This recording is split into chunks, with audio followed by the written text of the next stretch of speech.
My name is Kaylin Henderson, and I will be your moderator for this evening's event. The Houston Health Department welcomes you as we host the first of many COVID-19 vaccine community conversations. Before we begin, I have a few housekeeping rules. Today's session is being recorded and will be available for viewing post-session. If you have questions for the presenters, please use the chat feature on the media platform to submit your questions. Presenters will answer all questions at the end of the presentation. Restrooms are located at the end of the hallway to the right. Emergency exits are located directly out of the door to the left and to the right. It is now my pleasure to welcome David Flores, our division manager. Good evening, ladies and gentlemen. Welcome to the City of Houston Southwest Multi-Service Center. Tonight, we are honored to host the first Houston Health Department's community conversations on COVID-19 vaccines. My name is David Flores, and I am a division manager with the Houston Health Department overseeing the Sharpstown community area. We have a wonderful program for you tonight. COVID-19 vaccines are the key to helping our lives get back to normal. This evening, we will provide you with information about COVID-19 and the vaccines that protect us and those around us. We also want to address any questions you may have, as well as gather information on how we can do our work better to serve you and the community. I would like to introduce Jacqueline McClinton, who will introduce our speakers for tonight. Good afternoon. My name is Jacqueline McClinton. I am the administration manager for the Houston Health Department in Area C. Tonight, I would like to introduce our two speakers, our two presenters. We have Azar Gaminian, I apologize, and Brandon Eve. Azar is a senior public health educator with the Office of Chronic Disease, Health Education, and Wellness for the Houston Health Department. Azar has been with the Health Department since October 2020. She has a bachelor's degree in biology from the University of Houston and a master's degree in public health from George Washington University. Prior to her time at the Health Department, she worked over 12 years in education and early childhood development research with a at-risk community. Azar is also part of the Better Together COVID-19 Community Health Education team. That team empowers our community with the knowledge and information needed to stay safe from COVID-19 by providing free educational resources and classes. Azar, would you raise your hand, please? Thank you. The next presenter is Brandon Eve. Brandon is a community liaison with the Houston Health Department Immunization Bureau. Brandon has been with the Health Department since August of 2020 as well. She has a bachelor's degree in social work. Before Brandy became to the Health Department, she worked for 11 years doing community outreach with a state agency and 5 years of experience with a nonprofit hospital. Brandy's role with the department's Immunization Bureau is to educate the community about the importance of vaccine through a lifespan and to help people realize how their vaccine can help themselves, their family, and their communities. Brandy, would you raise your hand? Thank you for that introduction, and thank you everybody who's joined us today to talk more about COVID-19, about the vaccines that are available. I'll be presenting today in English, and then Azar will assist with a Spanish presentation as well. Bienvenidos a todos. Gracias por asistir a nuestra conversación de la comunidad. Vamos a hablar sobre la vacuna de COVID-19. Yo voy a presentar en español y Brandy va a presentar en inglés. Today we're going to talk about COVID-19 and what it is. We'll talk about the vaccines that are authorized for use in the U.S. We'll talk about how you can get vaccinated and what the benefits for that will be. A la agenda de hoy vamos a hablar sobre qué es COVID-19 y cómo podemos detener la propagación del virus. También vamos a hablar sobre los tipos de vacunas que son disponibles También vamos a hablar sobre cómo podemos navegar el proceso de vacunarse y después vamos a hablar qué podemos hacer después de estar totalmente vacunados. So we'll start by talking about COVID-19 and how to slow the spread. COVID-19 is a highly contagious respiratory illness. It's spread by droplets from person to person. So somebody comes into your space approximately anywhere within 6 feet of you, and they sneeze, cough, talk, laugh in your area, and release droplets that you breathe in and could possibly infect you with the COVID-19 virus. We're still studying why COVID-19 affects people differently. So some people may be asymptomatic and show no signs of infection. And some people may have a really severe reaction that leads to hospitalization, long-term illness, or even could cause COVID-related death. And so there are target populations that are at higher risk for severe outcomes from COVID-19, but we really never know how we'll react to that infection until we're infected, which is why vaccines are so important. Bueno, el COVID-19 es una enfermedad infecciosa que fue descubrido en el 2019. Es una infección respiratoria que infecta en los pulmones y el sistema respiratorio. Hay personas que tienen síntomas que son muy leves, pero también hay personas que tienen síntomas que son más graves, hasta mortales. Los adultos 65 años y y más, perdón. Y también las personas que tienen ciertas condiciones médicas tienen más riesgo que otros de enfermarse gravemente. Ese virus se pasa persona a persona en los gotitas respiratorias cuando alguien tos o estornuda. También si estás en contacto cercano a una persona que está enferma, también le puede pasar el virus. We've been working really hard over the last year and a half to try to slow the spread of COVID-19.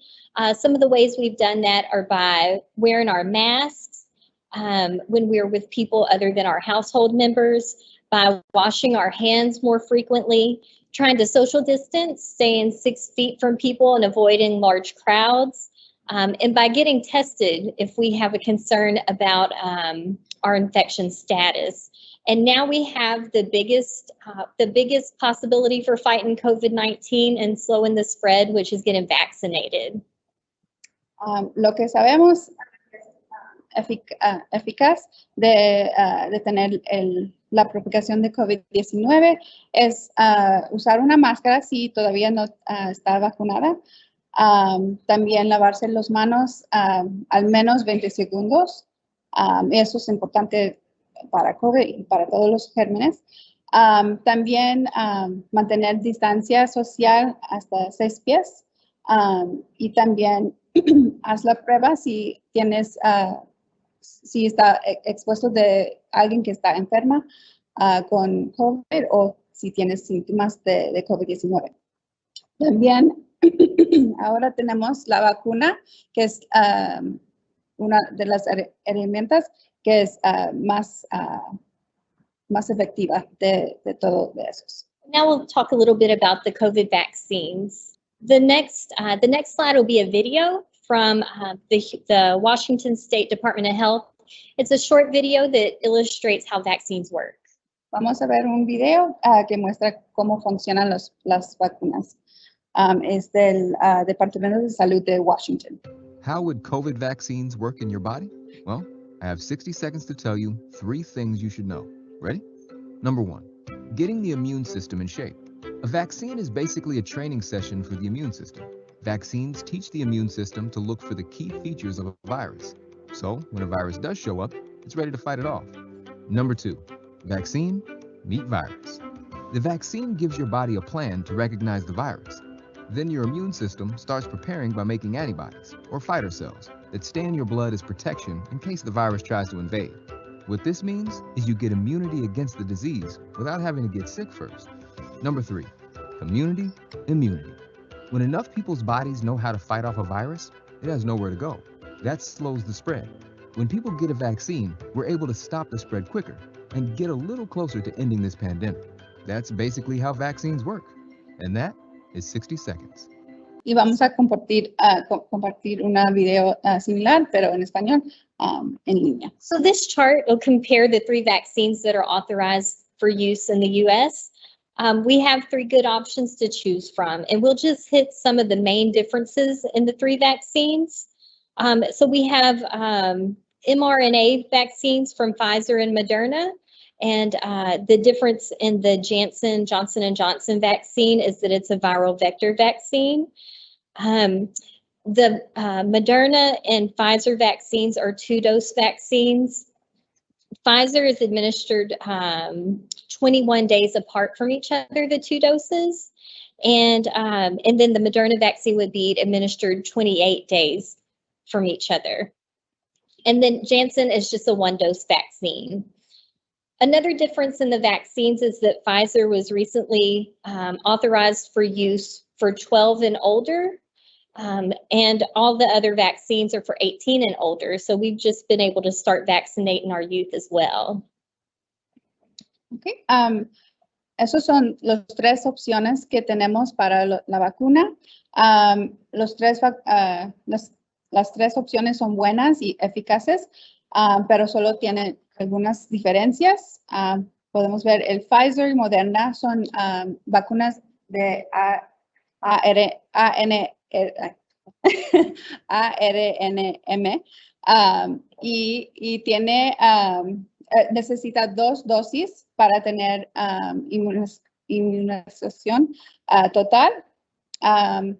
También el Pfizer estaba autorizada de dar la vacuna a niños 12 años y más. Y para Moderna es 18 años y más. Y para el Johnson & Johnson, también se llama Janssen, esa es una vacuna de vector viral.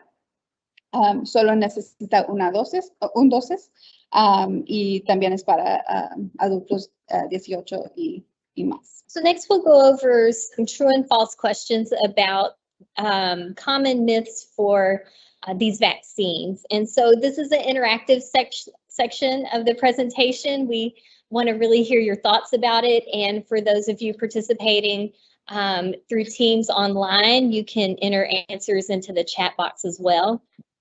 So the first statement, true or false statement, would be the COVID-19 vaccines affect your DNA. True or false? False. Very good. The mRNA vaccines actually don't enter the nucleus of the cell, and that's where the DNA. Estamos jugando un juego de verdadero o falso. Y dice que la vacuna de COVID-19 afecta el ADN, si es verdadero o falso. And so we've talked a little already about the answer to that question, and we'll go on to the next one. So the next question is, COVID-19 vaccines cannot give someone COVID-19. La vacuna de COVID-19 no puede dar a alguien la enfermedad de COVID-19. True or false? That one's true, right? So the vaccine cannot give you COVID-19. It cannot infect you with the virus. That's because the vaccines don't contain any active virus. So you wouldn't have to be worried about being infected with COVID-19 after your vaccine. Eso es verdadero porque la ARNM y también en las vacunas de vector viral no usa el virus vivo. Entonces no puede infectar a alguien con COVID-19. And our next statement would be mRNA vaccine technology is largely unknown. True or false? La tecnología que usan para hacer una vacuna de ARNM,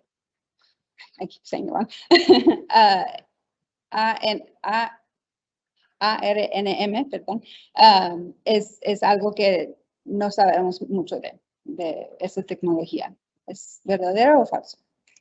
So that one would be false. Actually, mRNA vaccines have been studied previously before COVID-19, and that technology already existed.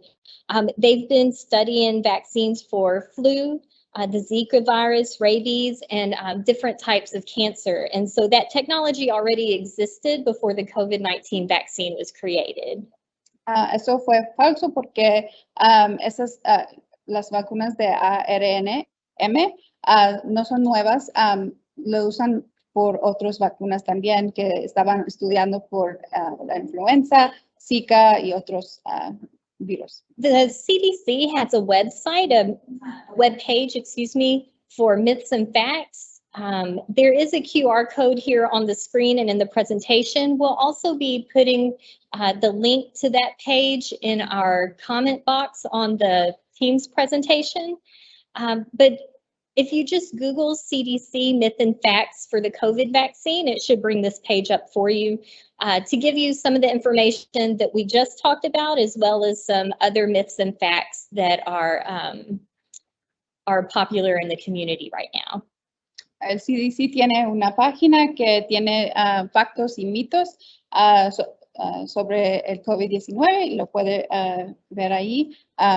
Puede usar el QR code o también vamos a compartir el enlace para ir a esta página. So next we'll talk about the benefits of being vaccinated. Vamos a hablar sobre los beneficios de vacunarse.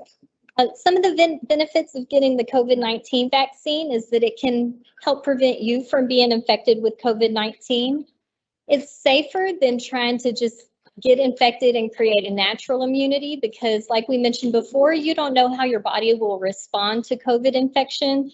And so you can build your immunity and prevent you from having the illness. And also, it's the best way to help stop the pandemic. La vacuna le protege de estar más enferma, más grave que si no lo tienen la vacuna. También es una manera que es más seguro para crecer su protección, su inmunidad contra el COVID-19 y también esa es una herramienta importante para detener la pandemia. We'll talk a little bit about what fully vaccinated means. So when you get your vaccine, you're not just the next day already immune.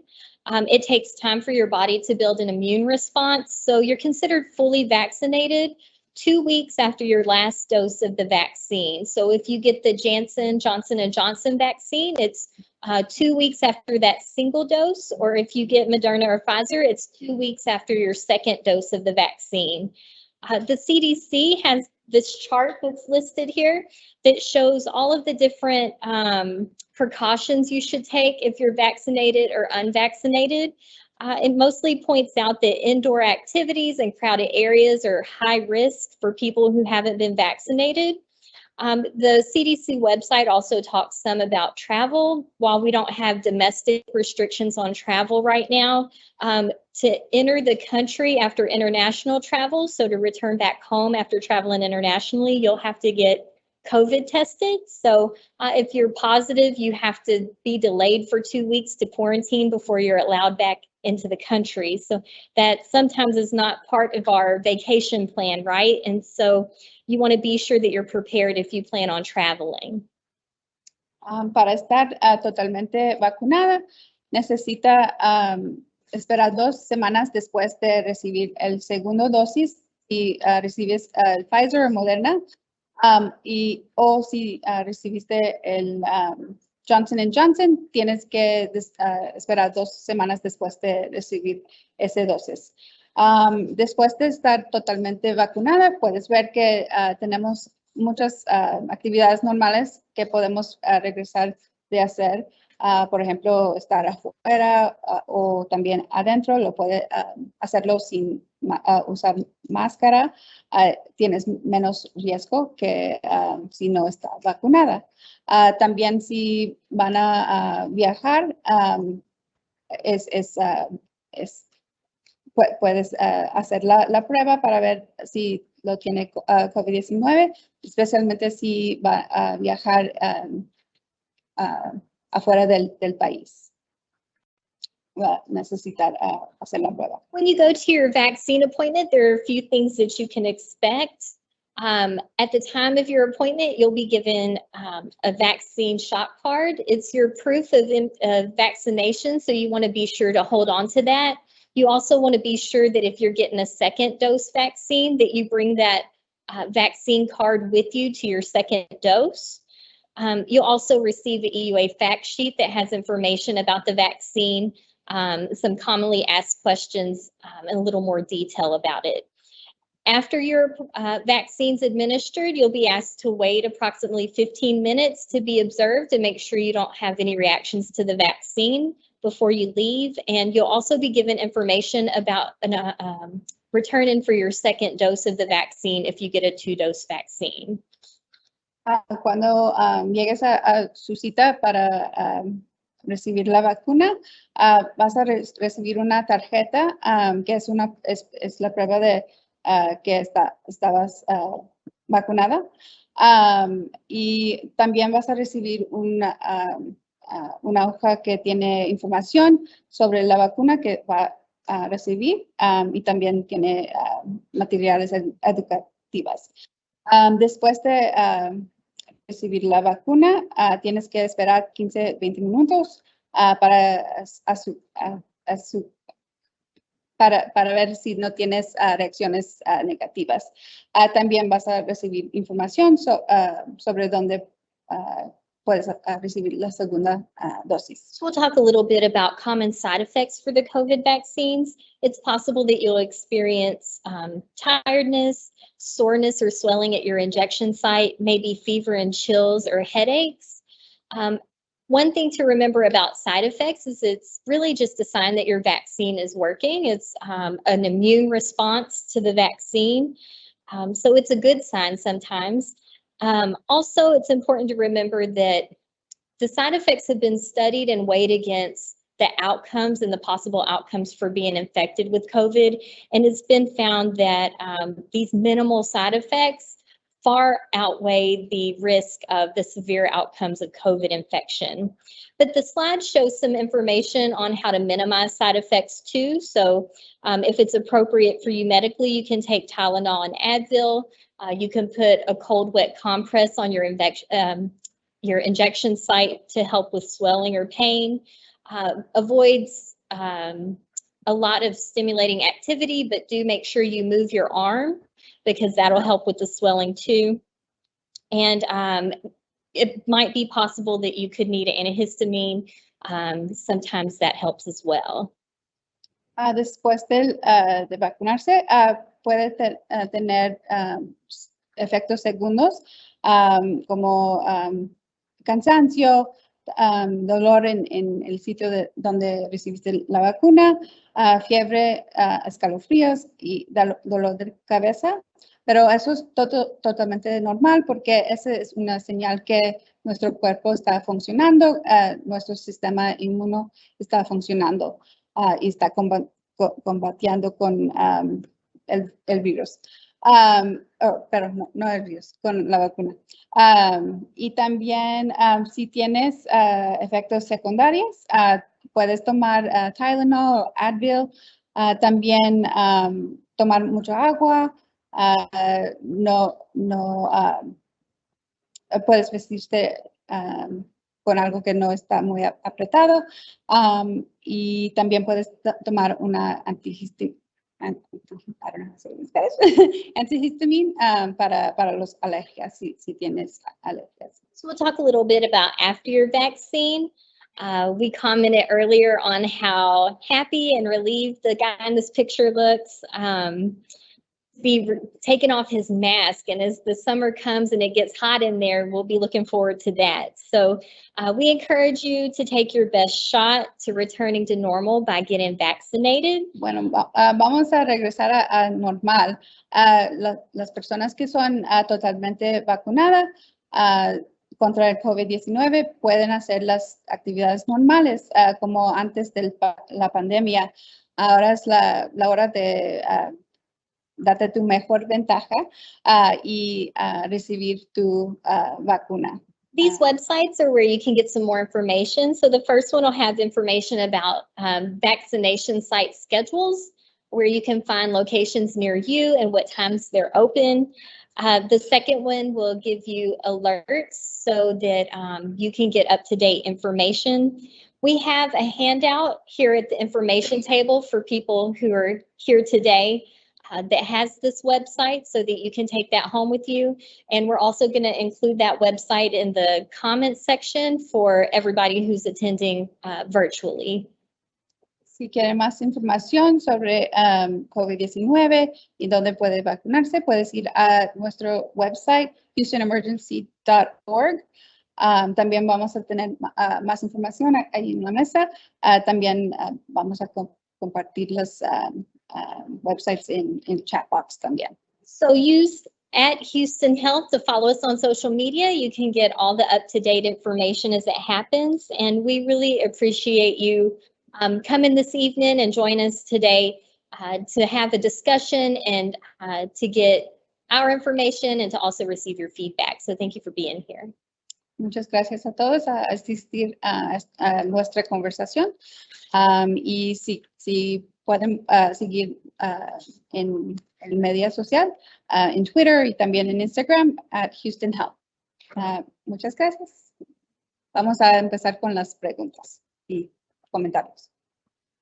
Thank you guys so much. That was some great information. I know it was really beneficial for me to hear, and I really hope that it was beneficial for you to hear as well. So please remember, if you have questions, to please document them in the chat. So again, we also want our in-person individuals, if you have questions, please raise your hand and we will acknowledge you and we will repeat your question so that we can make sure that we are hearing what you're asking. Again, so we can now begin. We will be taking questions in person and virtual. So let's now begin the fun part. Let's take our first question. Anyone have a question? All right, we got two. We'll take the lady right there first. So her question is regarding the efficacy of the Johnson & Johnson vaccine on whether or not you should receive an additional 2 doses of a different vaccine after you have received your Johnson & Johnson vaccine. That's not recommended right now. They are studying to see if we'll need boosters. And so at the point that they determine that we'll need that, they'll give more guidance. The CDC will give more guidance on what kind of vaccine to get for your booster based on what vaccine you had the first time. Some of these efficacy numbers have to do with the fact that the vaccines were studied at different times and at different points in the pandemic. And so some of the efficacy numbers have to do with that, but all of the vaccines are good options. So her question is regarding any side effects that, some uncommon side effects that are not listed on the CDC's website, if any have been reported to the Houston Health Department. Actually, you could look at the CDC website for other possible side effects or adverse reactions. Hopefully, when you went to the hospital for that adverse reaction, they did report that to the VAERS system. There's a vaccine adverse event reporting system website where medical professionals or even individuals really can go and make those reports themselves. And then they track that. The CDC tracks that and other organizations track that to compile data about how many people have had whatever kind of adverse reaction to a vaccine. And if they notice a pattern or a trend, they're able to make the considerations needed to make sure that that vaccine is still safe. You are able to report that. The public can make reports to that website too. And if you'd like, before you leave, I can give you more information about how to find that website online. Thank you so much for that question. That's a really great question to ask because everyone is impacted differently when they take the vaccine. And so again, we'd love for you to share that information with our team up here so that we can document it because that's what we really want to do. We really want to get information and hear from you guys regarding what was your reaction like when you took the vaccine or what questions that you may have to ask us that we can answer. And if we don't know the answer, we will get the answer and we'll definitely make sure we get back with you. Do we have any other questions? Yes. Her question was, could you still test positive and spread the vaccine spread the virus after you have received the vaccine? Okay. One thing is that vaccines are never 100% effective. So it is important to still take precautions and not give up our safety measures that we take now until the pandemic is over, right? But also, they've done the most recent information about spreading the virus has been that if you've been vaccinated, you're most likely not going to carry the virus and spread it to other people. And so that's when they kind of loosened some of the masking restrictions for people who've already been vaccinated. Thank you. That's a great question to ask. Do we have any other questions? Yes.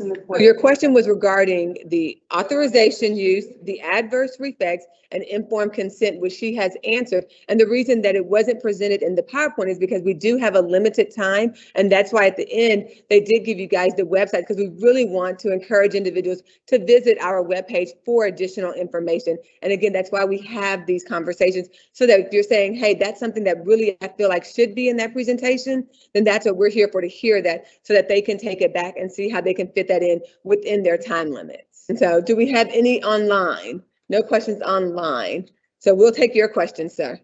Well, thank you guys so much for these questions. We really appreciate you taking the time to access these questions, and we're taking down lots of notes regarding them. So now we're going to kind of turn the tables, and it's our turn to ask you guys a question.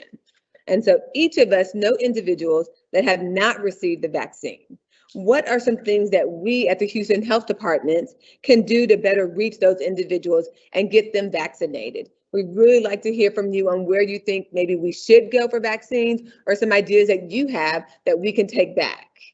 And so again, yes, ma'am. So we actually do. That's a great comment. And so we actually work with one of our partners at the health department, our area agency on aging. They provide in-home vaccines. So they will actually come to your home if you're not able to get out into the community. And so if you know of anyone, or if you know of individuals or maybe churches that have homebound seniors or other individuals that need the vaccine, please let me make sure I get with you afterwards so that we can get your information, so that we can try to reach out to them and share that with them. Yeah. So maybe we need to do a little bit more marketing on that, since that wasn't something that maybe the public is aware of and doesn't know that we offer that service. And so, yes. And so I think you came to the right spot, because we have our communications team here, actually. And, yeah. And then we can definitely try to see about getting some of the information on the hub, getting it on the hub and getting it on y'all's call outs. I know my daughter we use Facebook. Her school uses it. I'm not a Facebook kind of person, but her school uses it, and they use it as the main kind of tool of communication outside of the calls. And so I've learned to use Facebook because I've had to. And so maybe trying to get with some of the schools and putting it on their Facebook pages, because the kids go to those pages. So thank you. That's a great suggestion. And so, but you came to the right spot, because our communications team is here. And so, yes. So Morgan, would you be able to speak on how often we're updating? I mean, every time that the CDC has, especially a lot of times, the CDC has provided us guidance on what unvaccinated and fully vaccinated, what the safe things to do. We're updating our COVID-19 messaging and our COVID-19 vaccine messaging, and we are updating our website. But as far as, giving the vaccine to kids, at this point, the FDA has given emergency use authorization for Pfizer 12 and up, and that's what we are providing. The other 18 and up, and that's what we provide. Yeah. So our communications team updates our pages frequently, if at least not every other day, but as new information comes out, they stay on top of it and they're updating it so that we can make sure that we're giving out the most updated information from the sources. And so we'll definitely make sure we kind of stay on that and check out some of the other ones outside of the CDC, so that we can make sure the information is up to date from all sources. So we appreciate that suggestion. So, yes, ma'am, you had a suggestion.